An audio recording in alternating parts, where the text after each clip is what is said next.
रात का समय था जब फोन की घंटी बजी। एम्मा जवाब देने से पहले झिझकती थी, कॉलर आईडी पर नंबर नहीं पहचानती थी। जब उसने फोन उठाया तो उसे दूसरी तरफ से एक आवाज सुनाई दी जिसने उसकी रीढ़ को ठंडक पहुंचाई। हेलो एम्मा, आवाज फुसफुसाई। मैं तुम्हें देख रहा हूं। एम्मा जम गई, बोलने में असमर्थ। आवाज जारी रही।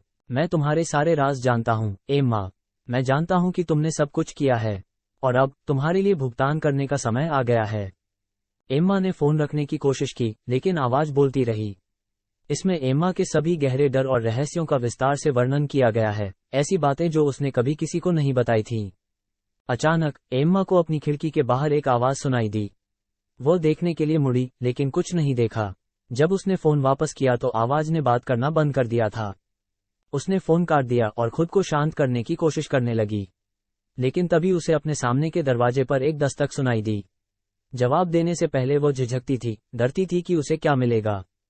उसने दरवाजा खोला तो उसे कोई नहीं दिखा, लेकिन दरवाजे के साथ एक नोट लगा हुआ था जिसमें एक संदेश था जिसने उसकी रीढ़ को कंपकपा दिया। मैं तुम्हारे लिए आ रहा हूं एम्मा, तुम मुझसे छिप नहीं सकते।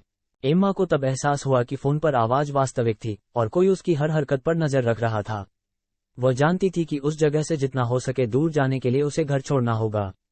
लेकिन जब वह जाने के लिए मुड़ी तो उसने देखा कि एक आकृति छाया में खड़ी है। यह वो व्यक्ति था जो उसे पूरे समय बुलाता रहा था, जो उसके सारे राज जानता था। एम्मा को फिर कभी देखा या सुना नहीं गया था। उसके दरवाजे पर केवल एक ही चीज बची थी, वो उस रात के अनुभव की भयावह याद थी।